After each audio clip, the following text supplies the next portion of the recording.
Friends, आज की कहानी है दीवानी भाग 15। पिछले भाग में आपने पढ़ा, अभिषेक ने रिया से अपनी प्लानिंग बताई और सौरव से कहा बी अलर्ट, हो सकता है मुझे तेरी जरूरत पड़े तो तुझे इन लोगों को कहाँ लेकर आना है ये तू अच्छी तरह से जानता है। रिया थोड़ा सा परेशान लग रही थी। अब आगे उसने अभिषेक से कहा, विक्की बहुत नालायक है, अगर उसने तुम्हें कुछ नुकसान पहुंचाने की कोशिश की तो।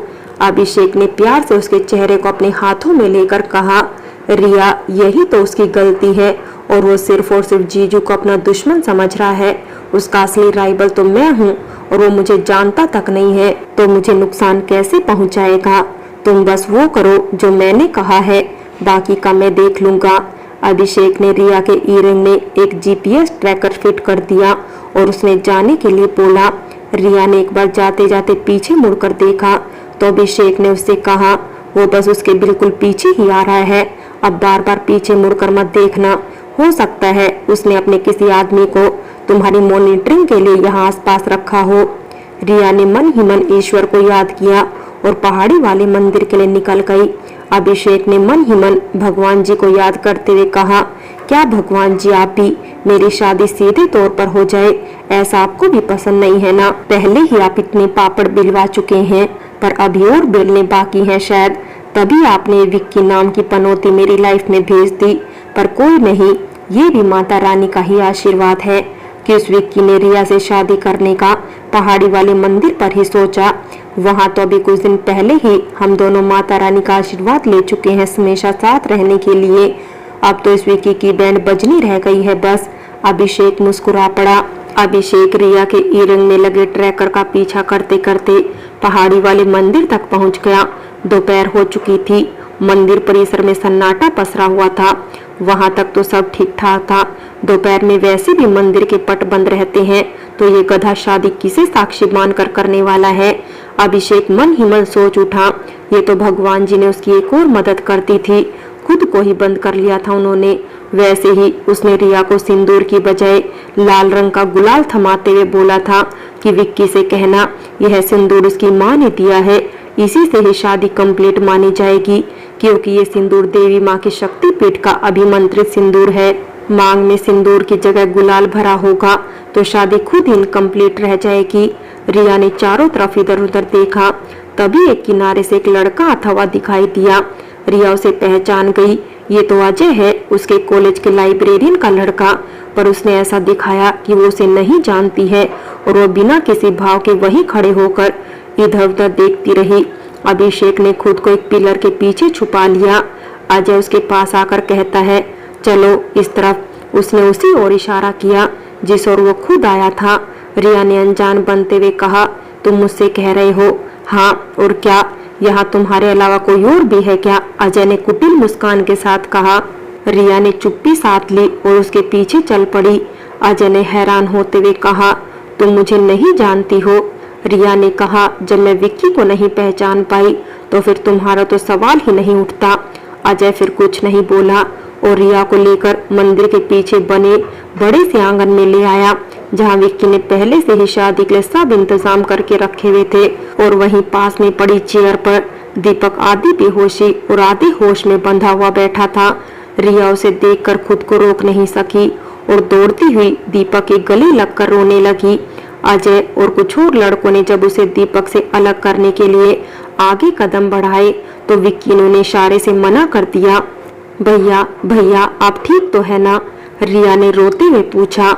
रिया बेटा, तुझे यहाँ नहीं आना चाहिए था, ये लोग मुझे कुछ नहीं कर पाएंगे, तू चली जा यहाँ से, भाग जा यहाँ से, दीपक ने अटकते हुए कहा। रिया ने कहा, नहीं भैया, मैं आपको इस हाल में छोड़कर कहीं नहीं जाऊंगी। वो विक्की की तरफ देखकर कहती है, बस इतनी ही बहादुर हो तुम, मुझे हासिल करने के लिए मेरे भैया को बुज़दिलों की तरह किडनैप करवा लिया। विक्की ने जहरीली हंसी छोड़ते हुए कहा, क्या करूं मैं? तुम्हारे प्यारे भैया कहाँ मान रहे थे शादी के लिए, उन्होंने हमारी कंपनी के शेयर्स खरीद लिए, तो क्या मैं और डैड उनके गुलाम हो गए? कितने अच्छे तरीके से मैं तो तुम्हारे घर गया था अपने डैड को लेकर, शादी का शगुन लेकर, पर तुम्हारे भैया ने क्या किया, तो भुगतना तो पड़ेगा ही ना। रिया ने आखिरी बार उसे समझाना चाहा। जिसे तुम प्यार का नाम दे रहे हो वो प्यार नहीं, जिद है तुम्हारी। विक्की हंसने लगा और बोला कि कितनी अच्छी तरह से समझती हो तुम मुझे। मैंने कब कहा कि मैं तुमसे प्यार करता हूँ? तुम मेरे लिए एक जिद हो और तुम्हें हासिल करना मेरी जिंदगी की सबसे बड़ी जिद है। जो चीज मुझे प्यार से नहीं मिलती है ना, उसे मुझे छीन कर लेने में बड़ा मजा आता है, जैसे कि तुम और ये तुम्हारे प्यारे भैया अब मेरी और तुम्हारी शादी में आशीर्वाद देंगे। दीपक ने खुद को खोलने की नाकाम कोशिश करते हुए कहा, हरामखोर, एक बार मुझे यहाँ से आजाद करके देख, तुझे जहनुम ना भेज दूं तो मेरा भी नाम दीपक सिंह राजवत नहीं। विक्की ने हंसते हुए कहा, ओहो, रस्सी जल गई मगर बल नहीं गया। सॉरी भैया, पर जब तक मेरी शादी वाली जिद पूरी नहीं हो जाती है तब तक तो आप मेरे मेहमान बनकर रहेंगे यहाँ पर। एक बार शादी हो जाए फिर मैं खुद आपको बाइज्जत आपके घर यानी अपनी ससुराल छोड़ कर आऊंगा। और फिर से गंदी हंसी हंसने लगा। पर मैंने तो कहीं सुना है अच्छे बच्चे जिद नहीं करते हैं, और शादी की वो भी जबरदस्ती तो बिल्कुल भी नहीं करते हैं। अभिषेक ने आंगन की तरफ आते हुए कहा। अभिषेक ने मंदिर के पीछे वाले आंगन में आने से पहले सौरव को फोन कर दिया था और खुद विक्की और उसके 4-5 गुंडे टाइप के दोस्तों के सामने जाकर खड़ा हो गया। तू कौन है बे जो इतना फ्री का ज्ञान दे रहा है मुझे? शायद तू जानता नहीं है मैं कौन हूँ। मेरे डैड यहाँ की बहुत बड़ी रईस हस्ती हैं। बहुत अच्छे से जानता हूँ कि तू कौन है। तू वो बुज़दिल इंसान है जो एक भाई को चोरी से किडनैप करके उसकी बहन को मजबूर कर रहा है कि वो तुझसे शादी कर ले। और रही बात तेरे डैड की, वो तो खुद ही अपने घर की और ऑफिस की नीलामी करने जा रहे हैं जिससे वो राजवत इंडस्ट्री का कर्ज चुका सके। और रही बात मेरी, तो मैं वो हूँ जिसके बारे में तू सोच भी नहीं सकता है। मेरे बारे में तू बाद में जान लेना। पहले दीपक सिंह राजवत को आजाद कर और उनसे अपने बुरे बर्ताव के लिए माफी मांग। विक्की अपना पेट पकड़कर हंसने लगा। साथ ही अजय और बाकी के लफंडर भी जोर जोर से हंसने लगे। तू पागल हो गया है क्या जो इस तरह की बातें कर रहा है? दीपक ने कहा, विक्की तू बहुत पछताएगा, अभी भी समय है। अभिषेक की बात मान जा, नहीं तो बाद में तुझे पछताने का मौका भी नहीं मिलेगा। विक्की ने कहा, क्या बात है, ये दोनों तो एक दूसरे को जानते हैं पहले से ही, जरा इसकी मरम्मत तो कर दो। विक्की ने अभिषेक की ओर इशारा करते हुए कहा, राजवत साहब तो बंधे हुए हैं, इन्हें जरा तमाशा देखने दो। विक्की आराम से अपनी जगह पर जाकर बैठ गया।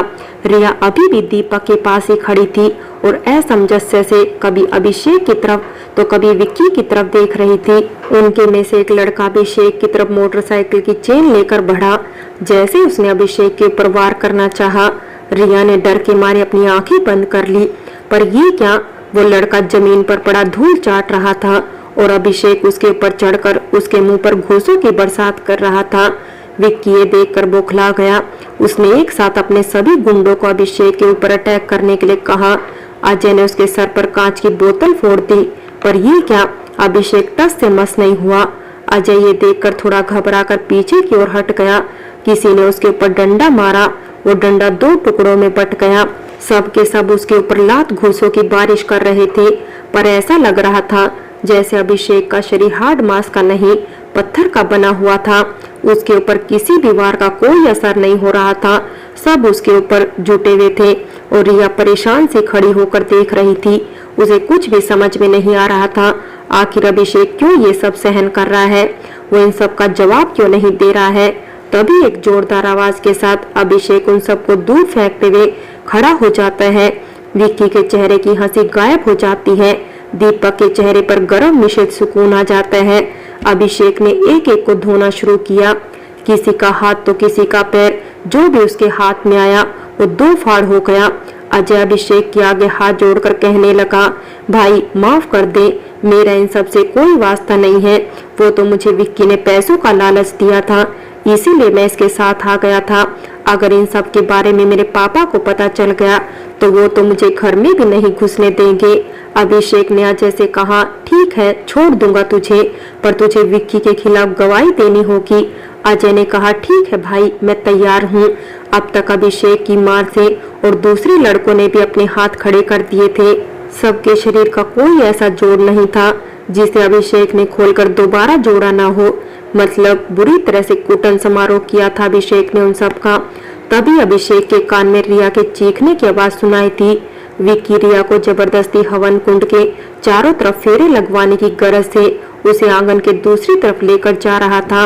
अभिषेक ने जैसे ही उस तरफ कदम बढ़ाए, विक्की ने रिया के सर पर गन टिकाते हुए कहा, खबरदार, अगर एक कदम भी आगे बढ़ाया तो बस एक बार ट्रिगर दबाने की जरूरत पड़ेगी मुझे।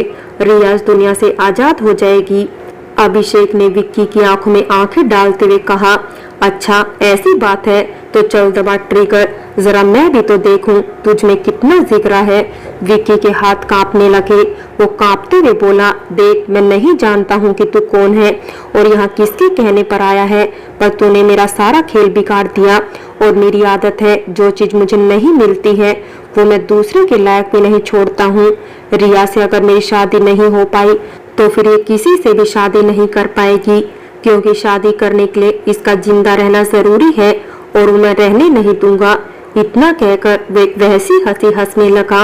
अगर रिया को एक खरोच भी आई तो तुझे तेरे पैदा होने पर और तेरे डैड को तेरा नाम विक्की रखने पर बहुत अफसोस होगा। अभिषेक आहिस्ता आहिस्ता एक एक कदम विक्की की तरफ बढ़ाते जा रहा था। विक्की ने रिया को आगे की तरफ धक्का दिया, जिससे वो थोड़ा सा लड़खड़ा गई और उसका सर दीवार से जा टकराया। उसके सर पर चोट लग गई और वो बेहोश होकर वहीं गिर गई। रिया, अभिषेक की चीख निकल गई। अभिषेक की चीख मंदिर के आंगन में घुसते सौरव और उसके साथ आई पुलिस के कानों में पहुंच गई। अभिषेक फौरन रिया के पास पहुंच गया और उसका सर अपनी गोद में रखते हुए बोला, रिया उठो, आंखें खोलो, प्लीज उठो ना, आंखें खोलो प्लीज रिया। रिया के ऊपर बेहोशी छाई हुई थी। अब अभिषेक के ऊपर खून सवार हो गया। उसने विक्की की ओर छलांग लगा दी, जो रिया को धक्का देने के बाद मंदिर की पीछे की ओर की टूटी हुई दीवार के रास्ते से भागने की फिराक में मंदिर के बैक साइड में जा रहा था। विक्की जान गया था उसका ये दाव उस पर ही उल्टा पड़ गया था। रिया से ज्यादा उसे अपनी जान की फिक्र थी, इसलिए उसने रिया को धक्का देकर खुद भागने की जुगाड़ में मंदिर के पीछे की तरफ आने लगा, पर अभिषेक ने उसे बीच में ही धर लिया। अभिषेक ने विक्की को दे लाते, दे जूते, दे घुसे वो मरम्मत की कि उसकी आंखों के सामने अंधेरा छा गया। उठ विक्की, अभी तो बेहोश नहीं हो सकता है। अभिषेक ने उसे एक जोरदार लात मारते हुए कहा। विक्की की हालत खराब हो रखी थी। वो अब इस हालत में भी नहीं था कि आंखें खोलकर कुछ देख भी सके। तब तक सौरव, दीपक और पुलिस टीम वहां पहुंच गई और साथ में मिस्टर मित्तल, विक्की के डैड। उन्होंने विक्की की ऐसी हालत देखी तो उन्हें बहुत दुख हुआ। उन्होंने विक्की के एक जोरदार तमाचा जड़ दिया। नालायक, निकम्मे, आवारा, मैंने तुझसे कहा था ना, तुझे समझाया था ना कि रिया से शादी करने की जिद छोड़ दे, पर तू नहीं माना। फ्रेंड्स, बाकी की कहानी अगले भाग में देखें और अगर कहानी अच्छी लगी हो तो लाइक करें, शेयर करें और प्यार भरी कहानी चैनल को सब्सक्राइब करें।